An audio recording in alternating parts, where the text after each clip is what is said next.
everyone, and welcome back to Days Out. And today we're off to somewhere that celebrates one of Wales's key industries, slate, at the Llanberis Lake Railway.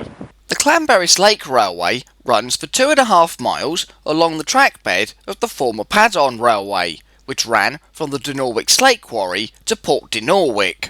The slate quarry at Dinorwic was the second largest in the world, after nearby Penryn. First dug in 1787, Dinorwic was made up of a series of quarries and 30 inclines. The workmen had their own accommodation, known as the barracks and a hospital. In 1874, they formed the North Wales Quarrymen's Union, one of the first in Wales. Opening in 1824 as a 2-foot horse-drawn railway, the name Padon was adopted in 1849, when the line was rebuilt to 4-foot and worked by steam. Using transporter wagons, it conveyed the slate from the quarry to Port Dinorwic. 1848 saw the arrival of Fire Queen and her sister Jenny Lynn from A. Horlock. Based on a design by Thomas Crampton, they were built around the boiler, whereas most locomotives had frames by then. Withdrawn in the 1880s, Fire Queen was stored in this shed until 1969, after which she went to Penryn Castle, whilst Jenny Lynn was scrapped. Fire Queen and Jenny Lynn were replaced by 3 locomotives from Hunslet. Dinorwic arrived in 1882, followed by Almethea in 1886 and Vellinhelly in 1895. In 1953, Vellinhelly was withdrawn for an overhaul, which was never completed. The majority of the locomotive was scrapped, but the tanks, chimney, sandboxes and ash pans survived and are now on display at the National Slate Museum. Closure of the Padon came in 1961, following a decline after World War II. The difficulties in mining plus debt led to a fall in 1966, with the final closure coming in 1969 and an auction held to pay off the debts. The Llanberis Lake was first mooted in 1969, with the line opening on the 28th of May 1971. The trackbed itself was owned by the local council and carried 30,000 passengers in its first year. The southern terminus is in Llanberis itself. Opened in 2003, the station has a single platform and lays across the road from the Snowdon Mountain Railway. In service was Dolbarden, built by Hunslet in 1922 for shunting at Port Dinorwic. Moved to the quarry in 1936, she was withdrawn in 1967 and has worked at Llanberis since 1971.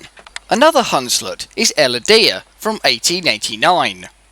Originally named Enid, she was withdrawn in 1957 for an overhaul which was never completed.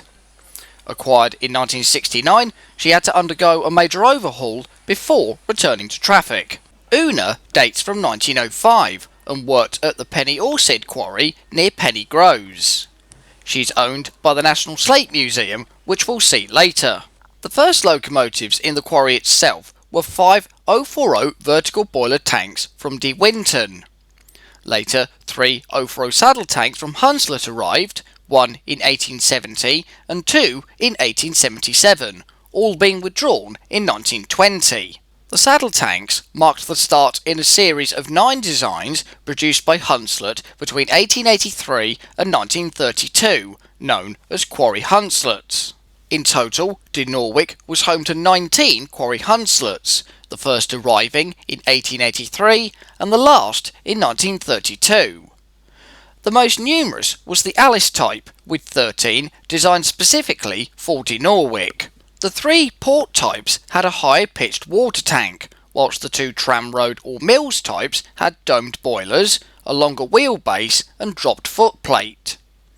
The odd one out was a single granite quarry designed for nearby Penryn with a 160 pounds PSI boiler. The railway also owns a few diesels, including Topsy. She was constructed by Ruston Hornsby in 1961 for the Bestwood Colliery in Nottinghamshire. Today, she is used for emergencies and other duties. Leaving Llanberis, we pass Dolbarden Castle. One of Llewellyn the Great's, it was taken over by Edward I in 1284. It then became a manor house, but today only the keep remains.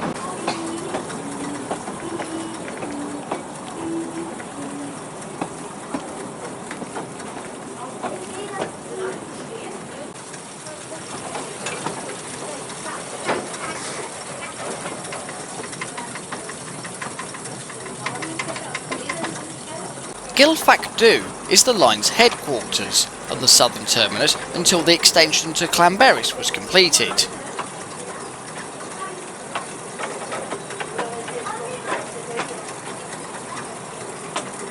The wharf was where slate wagons were transferred to the Padon Railway, these being carried on special wagons known as host cars with 4 trucks per wagon. The slate was brought down on table inclines worked by gravity.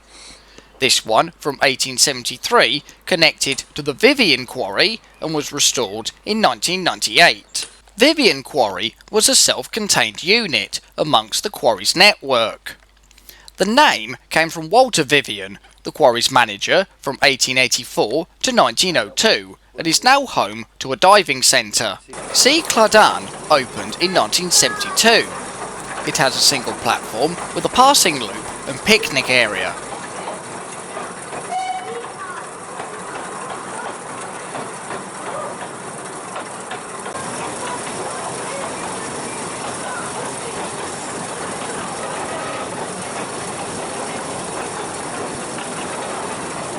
From Sea Cladan, there are magnificent views across the lake.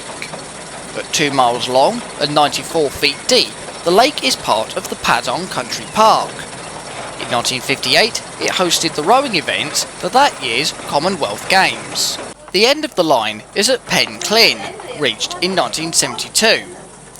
There is no station here, only a run-round loop, although the Padon did have a workman's station here.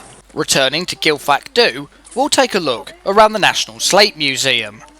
Established in 1972 inside the former Padon Railway workshop, it is part of the National Museum of Wales. Erected in the 1870s, the workshops are based on a British Empire fort with a central courtyard and clock tower. Our first building is the Chief Engineer's House, set in its 1911 condition. By contrast, the quarry workers had more basic accommodation. These houses came from Tannygristle, near Blaenau Festiniog. Each house has been set in a different period. This one illustrates the mid-19th century, around 1861, with the others set in 1901 and 1969. Over in the canteen, the workmen had their own form of hierarchy, with the longest serving members sitting closest to the fire. The first workshop is the sawmill, where the pit props would have been cut to support the tunnels in the quarry. Our next building is the pattern room, used to store moulds for when components needed repairing.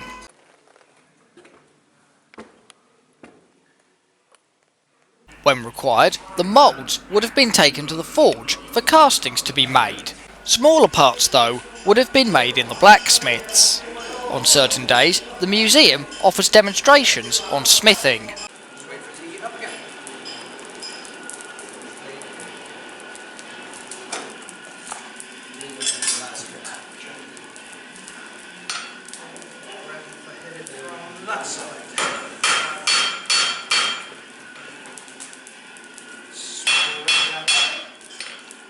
Powering all these buildings is the largest water wheel in mainland Britain. Built by De Winton in 1870, the wheel measures 50 feet 5 inches, is 5 foot 3 inches wide and mounted on a 12-inch axle. The final building is the repair shop. This was used by the Padon Railway to carry out repairs and overhauls, including boiler work.